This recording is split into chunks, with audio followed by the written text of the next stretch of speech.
My name is Selena, and I am 32 years old, working as an accountant in Boston.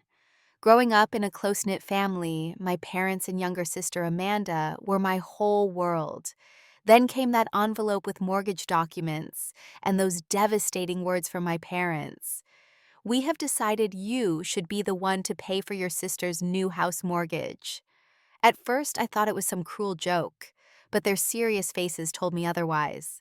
Before I tell you how this family nightmare unfolded, let me know where you're watching from and subscribe if family drama stories resonate with you. Trust me, you'll want to hear what the judge finally decided. I grew up in a modest suburban neighborhood outside of Chicago. Our house wasn't fancy, but it was comfortable enough for our family of four. My parents, Thomas and Catherine Walker, always emphasized that family loyalty came before anything else in life. This mantra was repeated so often during family dinners that it became almost like a prayer before eating. As far back as I can remember, there was always something slightly off about how my parents treated Amanda compared to me. Amanda was 4 years younger, with naturally blonde hair and bright blue eyes that made strangers stop and comment on how adorable she was. I had darker features, more serious and studious by nature. The differences in how we were treated were subtle at first. When I was 12 and Amanda was 8, I noticed she always got new clothes for school, while I received carefully preserved hand-me-downs from cousins. My parents explained that since I was more mature, I should understand that money needed to be saved somewhere. When I had my first piano recital after 3 years of lessons, my parents missed it because Amanda had a cold. Not a serious illness, just sniffles and a mild fever. Yet when Amanda had her first ballet performance months later, my father took off work early, and my mother spent days preparing special treats for the celebration afterward. The pattern continued throughout high school. My academic achievements were expected, not celebrated. When I made the honor roll, my father's response was simply, "That's what you're supposed to do, Selena." But when Amanda got a B+ on a difficult test, there were special dinners and excessive praise. By 16, I was working part-time at the local grocery store, saving every penny for college. My parents had set up college funds for both of us, but during my junior year of high school, they sat me down for a serious talk. "Selena, we need to use some of your college fund for Amanda's orthodontic work," my father explained. "Your grades are so good that you'll surely get scholarships anyway." I didn't argue because family loyalty came first, right? So I worked longer hours, applied for every scholarship possible, and eventually managed to attend state university, with a combination of financial aid scholarships and my own savings. Meanwhile, Amanda attended a private university completely funded by my parents. She majored in communications, joined a sorority, and spent semesters abroad in Europe. I visited home during one holiday break to find my parents proudly displaying photos of Amanda posing in front of the Eiffel Tower. After graduation, I accepted a position at a respected accounting firm in Boston. The distance from Chicago was part of the appeal. I needed space from the family dynamics that always left me feeling somehow lacking. Despite moving away, I maintained regular contact with my family. Sunday phone calls, holiday visits, birthday gifts sent on time. The relationship was cordial but increasingly distant. I was building my own life, focusing on my career, and slowly creating a circle of friends who appreciated me for who I was. Amanda, meanwhile, bounced between jobs after college. She worked briefly at a PR firm, then a magazine, then tried her hand at social media management for a small company. None of these positions lasted more than 6 months. Between jobs, she lived at home with our parents. The pattern with money continued into adulthood. Amanda would call me occasionally, usually when she needed something. Sometimes it was advice about how to handle her maxed out credit cards. Other times it was more direct. "Selena, can you lend me $500 until next month? I'll pay you back, promise." The promised repayments rarely materialized, but I continued helping her in small ways. Family loyalty after all. While Amanda struggled with financial responsibility, I was advancing in my career. By 30, I had been promoted to senior accountant at my firm and was managing a small team. I had paid off my student loans and was saving for a down payment on my own home. My credit score was excellent, a point of personal pride, given how hard I'd worked to build good financial habits. Last summer, our parents organized a family reunion at their home. Relatives from across the country gathered for a weekend of barbecues and catching up. I took Friday off work and flew to Chicago, arriving with a carefully selected gift basket for my parents. During the Saturday evening dinner, Amanda announced her engagement to her boyfriend Jackson, whom she'd been dating for just under a year. She flashed a sizable diamond ring as relatives rushed to congratulate her. My parents beamed with pride. "Jackson comes from a good family," my mother whispered to our aunt loud enough for everyone to hear. His parents own several investment properties. Later that same evening, I tried to share news of my recent promotion at work. My father nodded distractedly while scrolling through photos on Amanda's phone, pictures of potential wedding venues she was considering. "That's nice, dear," my mother said, before quickly turning the conversation back to wedding plans. I flew back to Boston on Sunday with a familiar hollow feeling. As the plane took off, I promised myself that I'd continue building my life on my own terms. I had good friends, a fulfilling career, and was close to achieving my goal of homeownership. If my parents couldn't see my value, that was their loss. I had no idea that their lifetime of subtle favoritism was about to transform into something much more damaging. Something that would test not just family bonds, but legal boundaries as well. The call came on a Tuesday evening in late September, as I was preparing a simple dinner in my apartment. My mother's name flashed on my phone screen, unusual since our regular calls were on Sundays. "Selena, we need you to come home this weekend," my mother said without preamble. "There's an important family discussion we need to have in person." My stomach tightened with apprehension. Important family discussion was never a phrase that preceded good news. "What is this about?" I asked, trying to keep my voice casual. "It's not something we can discuss over the phone," my father interjected, apparently on speakerphone. "Just be here Saturday morning." I requested Friday off work, booked an overpriced last-minute flight, and spent the next few days distracted by worst-case scenarios. Was someone ill? Were my parents selling the family home?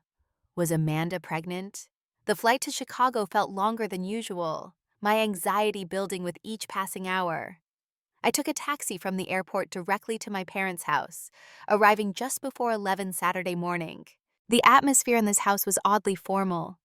My parents sat stiffly on the living room sofa, with Amanda perched on the armchair nearby. No one stood to hug me when I entered. "Good you're here," my father said, gesturing to the empty chair across from them. "Sit down, Selena." I sat, placing my overnight bag beside me. "What's going on?" My mother and father exchanged glances, before my father cleared his throat and began. "As you know, Amanda and Jackson are getting married next spring," he began. "They are starting their life together and need a proper home." My mother nodded enthusiastically. "We wanted to help them begin their marriage on solid footing, so we found them a lovely house in Lakewood Heights." "That's nice of you," I said, relaxing slightly. This was about Amanda's wedding, nothing more. Just the usual favoritism I had grown accustomed to. My father reached for a folder on the coffee table and opened it. It's a beautiful 4-bedroom colonial just under $480,000. The schools in the area are excellent for when they start a family. He turned the folder toward me, showing photos of an admittedly charming house with a large yard and modern kitchen. Amanda was beaming with pride, as if she'd somehow earned this generous gift. "We're so grateful," Amanda gushed, looking at our parents adoringly. My father slid the folder closer to me. Inside, beneath the photos, I saw a stack of legal documents. Mortgage papers. That's when my mother dropped the bomb. "We've decided you should be the one to pay for this mortgage, Selena." I stared at her, certain I'd misheard. "I'm sorry, what?" "The mortgage is in your name," my father stated matter-of-factly. "You've always been so responsible with money, and you have excellent credit. Amanda and Jackson aren't in a position to qualify for a loan of this size yet." I felt like the room was tilting sideways. "You're joking, right? This is some kind of weird prank." "No joke, Selena," my mother said firmly. "We've decided this is the best way to help your sister. Family helps family. You've always understood that." I looked down at the mortgage papers, flipping through them with increasing horror. There was my name on the documents. Even more shocking, there was what appeared to be my signature on several pages, though I had certainly never signed them. "I never agreed to this," I said, my voice rising. I never signed these papers. This is fraud. Amanda rolled her eyes. Don't be so dramatic, Selena. It's not like you're not going to eventually buy a house anyway. This way, you're helping me and Jackson start our lives together. With trembling hands, I continued examining the documents. A 30-year mortgage for $480,000 with my name as the sole borrower. The monthly payments would be over $2,300. You forged my signature, I said, looking directly at my father. He didn't deny it. We did what was necessary for the family. You make good money, and you don't have the expenses of planning a wedding or starting a family.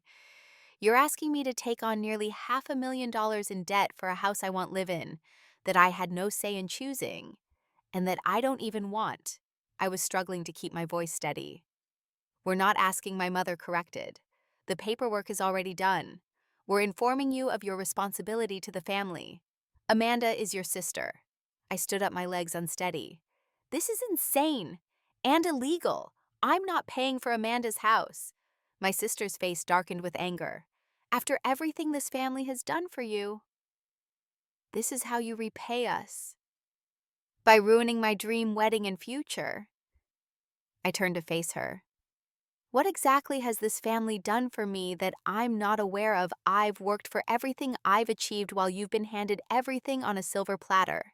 My father's voice cut through our argument like ice. If you refuse to accept your duty to this family, Selena, you will no longer be considered part of it. Is that what you want? The ultimatum hung in the air between us. I felt trapped, cornered by the people who were supposed to love me unconditionally. I need some time to think, I managed to say, though what I really wanted was to run from the house screaming. The paperwork needs to be officially finalized by Monday, my father said. We'll need your decision by tomorrow.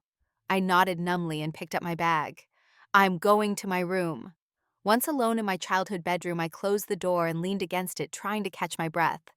Panic was rising in my chest, making it difficult to think clearly. How could they do this to me? And more importantly, what was I going to do about it?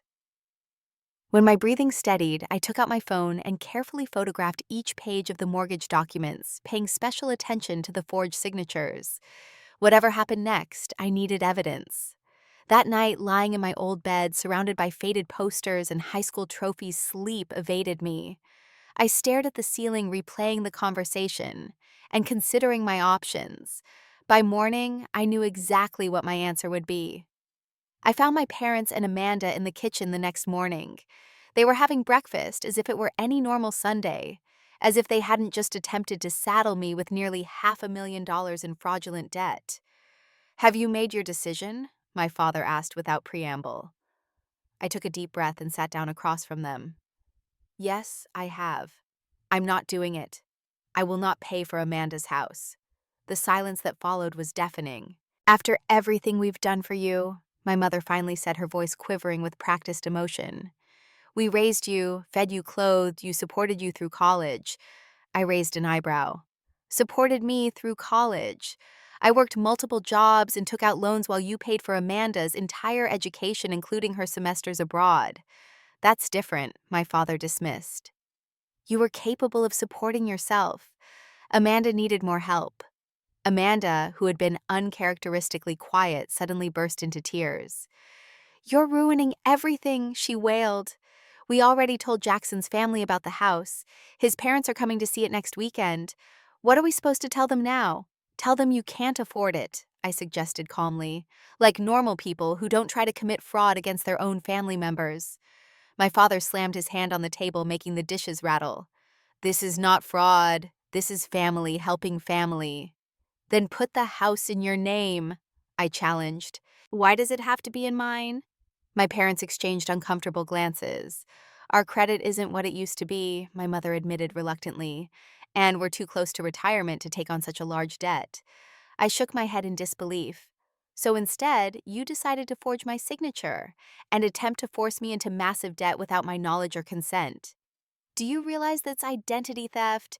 We used information from your old tax documents to complete the application, my father said, as if that somehow made it better. We knew you'd agree once you understood how important this is for Amanda's future. The casual admission that they had gone through my personal documents to steal my information sent a chill down my spine. This wasn't just favoritism anymore. This was calculated, premeditated fraud. "How long have you been planning this?" I asked. Amanda stopped crying long enough to answer. "Since we got engaged in June. Mom and Dad said you would obviously agree because you always give in." Her words struck me like a physical blow. Was that really how they saw me? Someone who always gives in. Someone they could manipulate and use without consequences. I stood up suddenly, needing to be anywhere but in that kitchen with these people who claim to be family. "I'm leaving," I announced. "And I'm not signing those papers. What you've done is illegal, and if you proceed with trying to hold me responsible for this mortgage, I will report it to the authorities." My father's face flushed with anger. "If you walk out that door without agreeing to help your sister, don't bother coming back. Ever." My mother gasped.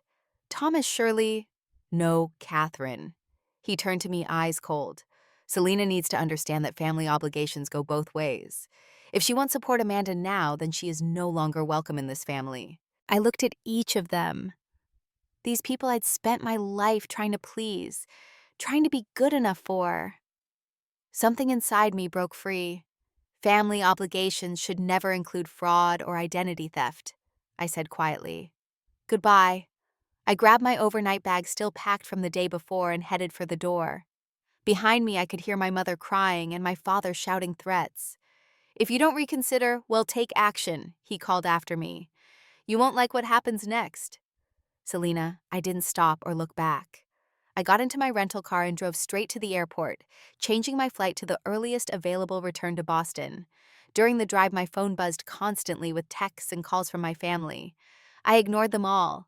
Only once I was through airport security did I check the messages. From my mother. "How could you do this to your sister, after everything we've sacrificed for you?" From Amanda. "Thanks for ruining my life again. Jackson is devastated." From my father. "This isn't over. You will fulfill your family obligation or face the consequences." The threat in my father's message sent another chill through me. What exactly did he mean by consequences? On the flight back to Boston, I sat next to a woman who chatted amicably about her grandchildren. I nodded and smiled automatically, my mind racing with fears and contingency plans. As soon as I landed, I called my friend Tara, who worked as a legal assistant. They did what Tara exclaimed after I explained the situation.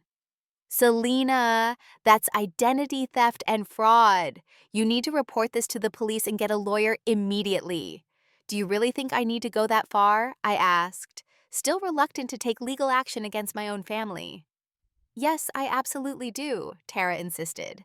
"This isn't a small thing. They're trying to saddle you with nearly $500,000 of debt. And based on what your dad said, they might try to pursue this. You need to protect yourself."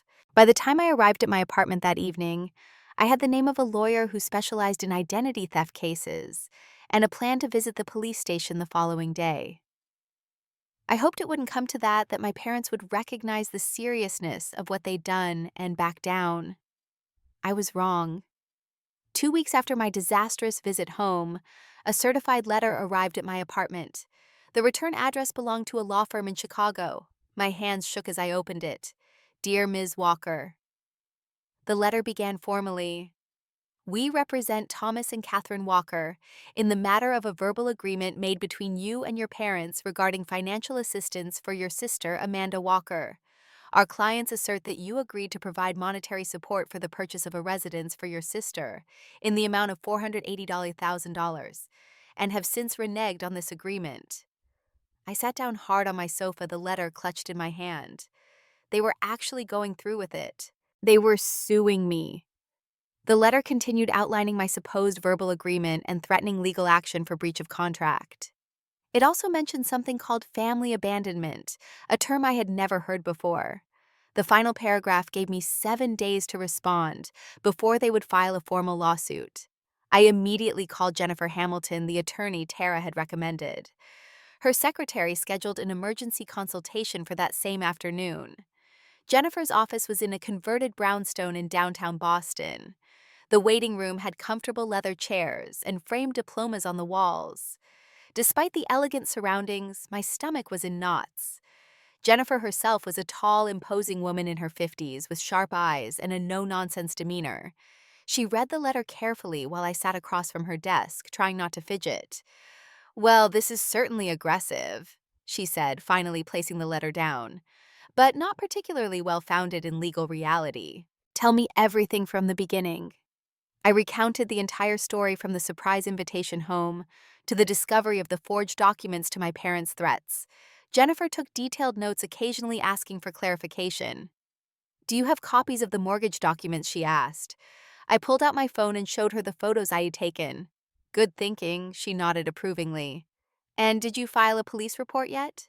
"No," I admitted. "I was hoping it wouldn't come to that." Jennifer leaned forward, her expression serious. "Selena, your parents have committed several crimes here. Identity theft, forgery, and now they're attempting to extort you through legal threats. We need to act quickly to protect you." Over the next hour, Jennifer outlined a strategy. First, we would file a police report for the identity theft and forgery. Then she would respond to the letter denying any verbal agreement and warning them against pursuing fraudulent claims. Finally, we would contact the mortgage company to alert them to the fraud. "What will happen to my parents?" I asked, still conflicted despite everything. "Could they go to jail?" Jennifer sighed. "Technically, yes, they could face criminal charges. But often in family cases like this, if the victim doesn't push for prosecution and the financial institutions are made whole, criminal charges might be avoided. But, Selena," she added firmly, "you need to protect yourself first." I left her office with a plan, but a heavy heart. That evening, I checked my credit report and found several recent inquiries from mortgage companies. My excellent credit score had already dropped 30 points from these hard pulls. The damage was already beginning. The next day, I filed a police report providing the photos of the forged documents as evidence. The officer taking my statement seemed sympathetic, but unsurprised. "You wouldn't believe how common family financial fraud is," he told me. "People think blood relationships make it okay somehow." Jennifer sent a strongly worded response to my parents' lawyer outlining the evidence of fraud and warning against pursuing legal action based on fraudulent claims. We hoped that would be the end of it. It wasn't. 3 weeks later, I was served with actual lawsuit papers at my office, causing a scene that left me humiliated in front of my colleagues. My parents were demanding that I pay them $480,000 for the house they had purchased for my sister, claiming I had promised to do so. The stress began affecting every aspect of my life. I had trouble sleeping, often waking in the middle of the night in a panic. My work performance suffered with my normally meticulous accounting work, now containing occasional errors that my supervisor had to point out. My appetite disappeared, and friends commented on my weight loss.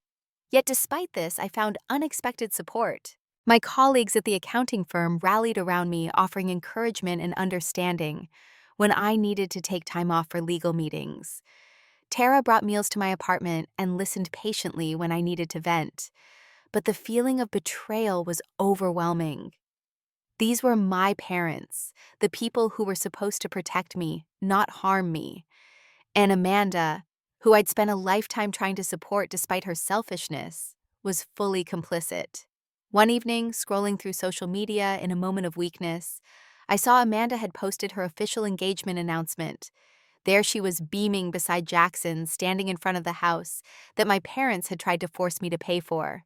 The caption read, "So blessed to be starting our life together in our dream home wedding countdown. 6 months to go." The comments were filled with congratulations and questions about how a young couple could afford such a beautiful house. Amanda's reply made my blood boil. "When you have a loving, supportive family, anything is possible." I threw my phone across the room, thankful that it landed on the carpet unbroken. The audacity was staggering. While I was facing a lawsuit and credit damage, they were playing happy families on social media. As the court date approached, the pressure intensified. Extended family members began calling, having heard about the lawsuit from my parents. Some expressed shock and support for me, but others tried to convince me to just pay the money for the sake of family harmony. Aunt Sarah, my mother's sister, was particularly persistent. "Selena, honey can't. You just help them out. Family has to stick together. Did Mom tell you they forged my signature and applied for a mortgage in my name without my knowledge? I asked. Well, I'm sure they didn't mean any harm by it, she hedged. They were just trying to help Amanda. By committing fraud against me, I countered. The conversation ended soon after, with Aunt Sarah promising to pray for us all. I added her to the growing list of family members I could no longer trust. Despite the chaos and stress, Jennifer assured me we had a strong case. The evidence of forgery was clear, and my parents' claim of a verbal agreement would be difficult to prove, especially given the size of the alleged promise. As we prepared for court, I tried to steady myself for what would surely be an emotional confrontation. I hadn't seen or spoken directly to my parents or Amanda since that Sunday morning in their kitchen. Soon we would be face to face again, but this time with a judge between us.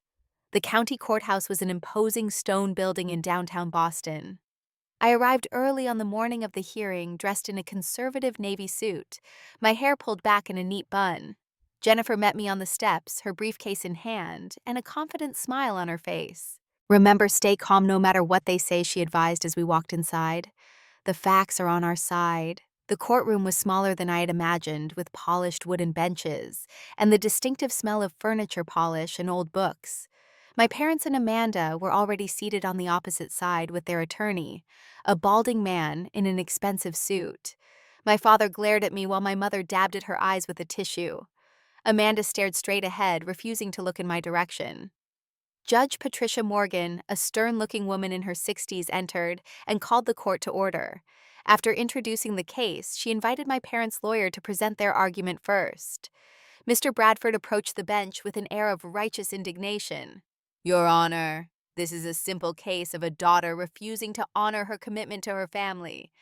Thomas and Catherine Walker have spent their lives providing for their daughters, making sacrifices to ensure they had every advantage. When their younger daughter Amanda became engaged, they naturally wanted to help the young couple establish themselves. He paced, slightly warming to his narrative. Selena Walker, as the more financially successful daughter, agreed to help. She verbally committed to assisting with the mortgage payments for her sister's home as a wedding gift. Only after the purchase was underway did she suddenly renege on this promise, leaving her parents to cover costs they had not budgeted for based on her assurance. I gripped the edge of the table, fighting the urge to interrupt the blatant lies. Jennifer placed a calming hand on my arm. Your Honor, Mr. Bradford continued. Family obligations may not always be written in formal contracts, but they are no less binding in the moral sense. The Walkers are simply asking their daughter to fulfill the promise she made to them. Judge Morgan thanked him and turned to Jennifer. Ms. Hamilton, your response? Jennifer stood her posture confident. Your Honor, what we've heard is a complete fabrication. Not only did my client never make such a promise, but her parents' actions constitute clear cases of identity theft, forgery, and fraud. She walked forward, presenting copies of the mortgage documents with my forged signature, along with samples of my actual signature for comparison. These documents were created and signed without Ms. Walker's knowledge or consent. Her parents used personal information from old tax returns to apply for a mortgage in her name, then forged her signature on the paperwork. The judge examined the documents carefully, her expression growing increasingly concerned. Furthermore, Jennifer continued, Ms. Walker only discovered this fraud when her parents summoned her home and presented her with a fait accompli, attempting to pressure her into accepting responsibility for a $480,000 mortgage for a house she had no part in selecting and would not be living in. Mr. Bradford jumped up. Your Honor, these are serious allegations against my client's character. Judge Morgan fixed him with a stern look. Indeed, they are, Counselor, and they are supported by compelling evidence. She turned to Jennifer. Please continue, Ms. Hamilton. Jennifer then revealed something I hadn't known. This isn't the first time the Walkers have attempted such a scheme, Your Honor. With the court's permission, I'd like to call James Walker, the defendant's brother, to testify. I turned in surprise as my Uncle James, whom I hadn't seen in years, entered the courtroom. He testified that 5 years earlier, my parents had attempted a similar maneuver with him, trying to get him to co-sponsor a loan for a vacation property they wanted. When he refused, they too had threatened legal action. though they never followed through. Next, Jennifer called a financial expert who testified about the damage already done to my credit score and how the fraudulent mortgage application could affect my ability to secure my own home loan in the future. The expert estimated it could take years to fully repair the damage to my credit history. Then came the most difficult part, the cross-examination. My parents took the stand one after the other, initially maintaining that I had verbally agreed to the arrangement, but under Jennifer's skilled questioning, their story began to fall apart. So, Mr. Walker, Jennifer asked my father, "You claim your daughter verbally agreed to this arrangement, yet you felt it necessary to forge her signature rather than have her sign the documents herself." My father shifted uncomfortably. We were expediting the process. She was busy with work, too busy to sign her name to a $500,000 commitment, yet not too busy to make such a commitment verbally. Jennifer pressed. When my mother took the stand, her strategy was emotional appeals rather than logical arguments. Through tears, she spoke about family duty and how hurt they were by my refusal to help my sister. Mrs. Walker, Jennifer said calmly, "Did you at any point consider that forcing your daughter into massive debt without her consent might damage your relationship with her?" My mother looked genuinely confused, but family helps family. Selena has always understood that. The most revealing testimony, however, came from Amanda. When asked if she had been aware of the plan to put the mortgage in my name, she answered truthfully, "Yes, we discussed it months ago. Mom and Dad said Selena's credit was better and she'd be the logical choice to hold the mortgage. I asked if she had agreed to it, and they said not yet, but she would, because she always does what the family needs." "And were you aware that they forged her signature?" Jennifer asked. Amanda hesitated, then nodded. "Yes. I was there when Dad practiced copying it from her old college documents." A collective gasp went through the courtroom. Even Mr. Bradford looked disturbed by this admission. When asked why they believed I should pay for her house, Amanda replied with shocking honesty, "Because she's always been the responsible one, and I'm still getting established in my career. Plus, it's not like she's married or has kids to support. Her money just sits in savings while I'm trying to start a life with Jackson." Jennifer then asked the question I most wanted answered. "Did you or your parents ever intend to make the mortgage payments yourselves?" Amanda looked down at her hands. "We thought maybe once the wedding happened and things settled, we could start contributing. But right now, all our money is going toward the wedding and furnishing the house." One final bombshell came when Jennifer questioned her about Jackson's family. "Is it true that you told your sister your fiancé's family is wealthy?" Amanda flushed. "We may have exaggerated a bit. Jackson's parents own their home and have good jobs, but they're not actually rich or anything. So the narrative that this house was necessary to impress your fiancé's wealthy family was false," Jennifer clarified. Amanda nodded miserably. By the time all testimony concluded, Judge Morgan called for a 1-hour recess before delivering her decision. The facts were clear, but I still felt anxious. Would the judge understand the family dynamics at play? Would she see through my parents' manipulation? As I sat with Jennifer in a small conference room during the break, she reassured me.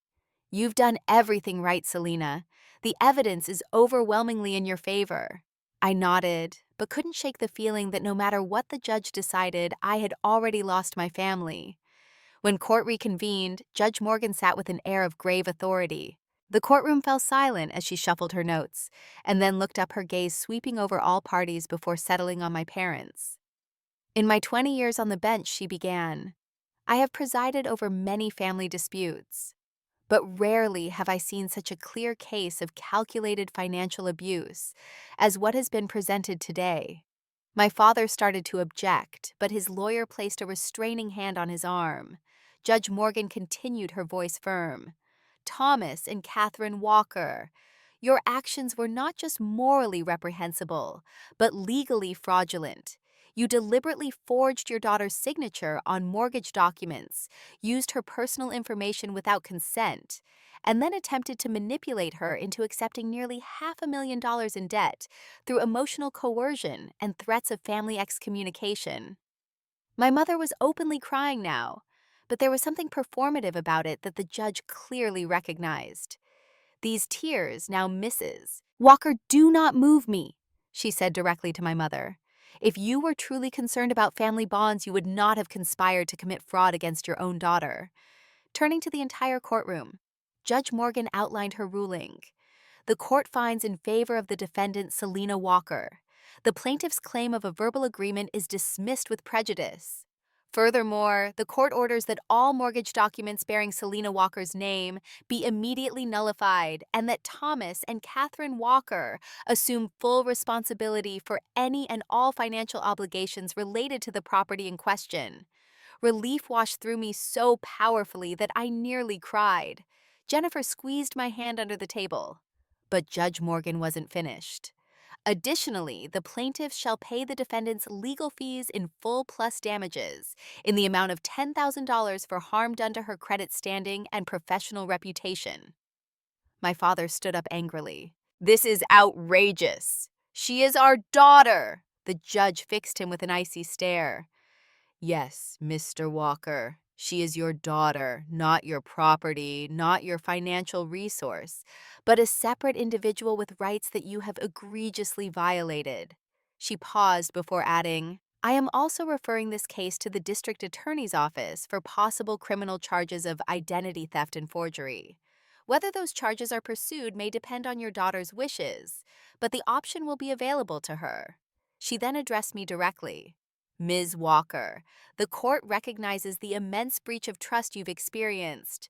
No legal ruling can repair that damage, but I hope this decision offers some measure of protection and vindication.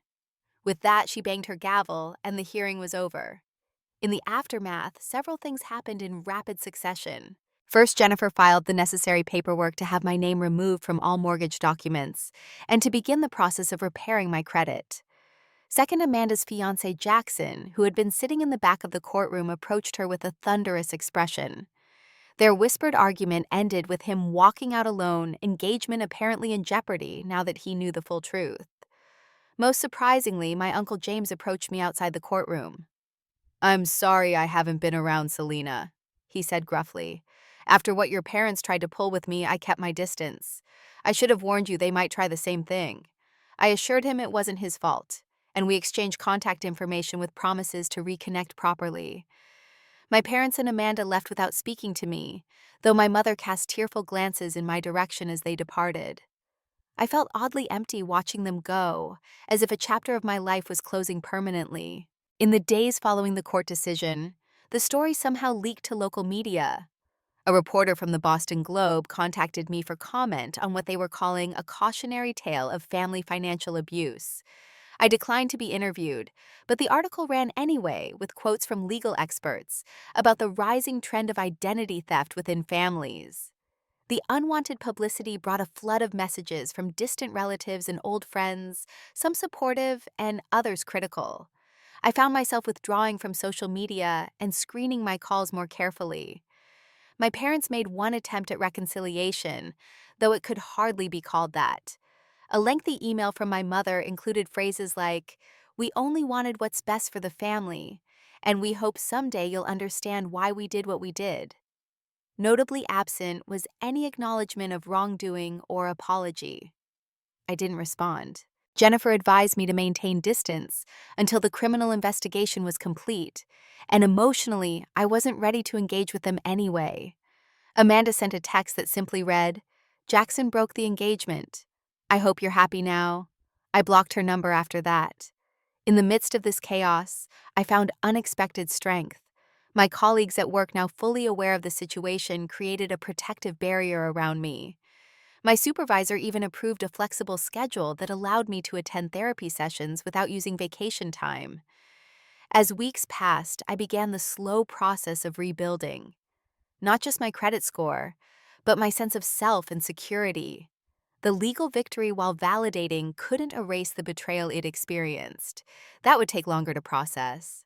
But for now, I had confirmation of what I had always suspected, but tried to deny. My family didn't see me as a person deserving of respect and autonomy, but as a resource to be used for Amanda's benefit. The court had rejected that view, and slowly I was learning to reject it too. 6 months after the court case, I sat across from my therapist, Dr. Elaine Foster, in her comfortable office. The late afternoon sun streamed through the windows, creating a warm glow that matched my cautiously optimistic mood. How do you feel about your parents' potential criminal charges being dropped? Dr. Foster asked, referencing the news I'd shared at the beginning of our session. I considered the question carefully. Relief, mostly. I never wanted them to go to jail.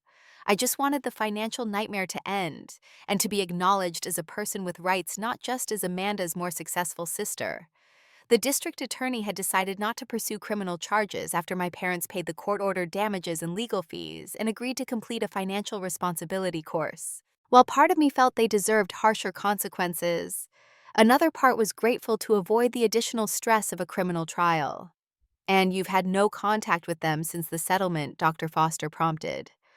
None directly, I confirmed. Aunt Sarah says they're still insisting they did nothing wrong, that I overreacted to their attempt to help the family. But they're keeping their distance. The last 6 months had been transformative in unexpected ways. Without the constant underlying anxiety of trying to please my parents, I found myself more confident at work, resulting in another promotion.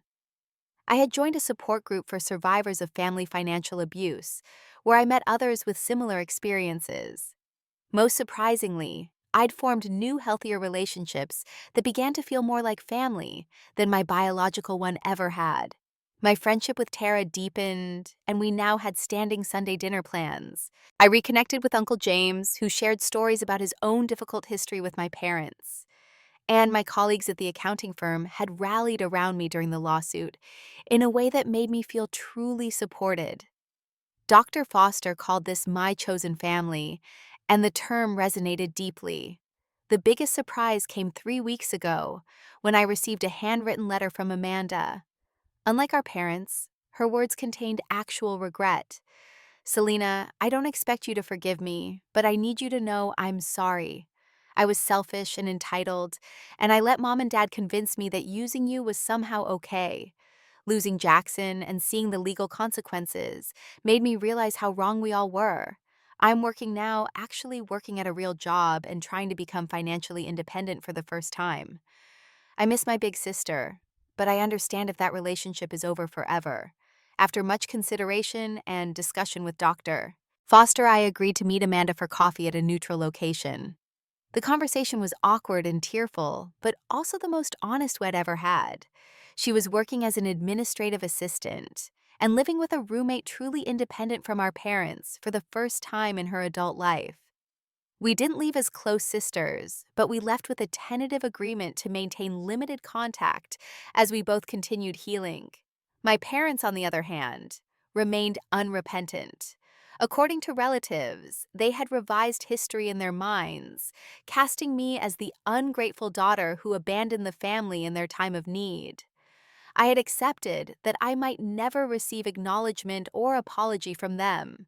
As Dr. Foster liked to remind me, you can't force someone to respect your boundaries. You can only set them and then decide what to do when others cross them. The professional consequences of the lawsuit eventually settled as well. My credit score was slowly recovering, and the negative impact of the fraudulent applications was documented as identity theft, preventing long-term damage. I'd even been approved for a mortgage pre-qualification letter of my own, a small victory that felt immensely satisfying. Another unexpected development was meeting Michael, a kind and straightforward tax attorney, who asked me out after we worked together on a client case. Unlike previous relationships where I'd often downplayed my needs with Michael, I was clear about my boundaries from the start. He respected them without question, and our relationship was growing stronger because of that honesty.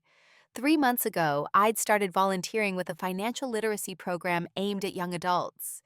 Teaching others about protecting their credit and recognizing financial red flags gave purpose to my painful experience. Each time a student told me they checked their credit report or learned to spot manipulation tactics, I felt a small piece of my own trauma transform into something useful.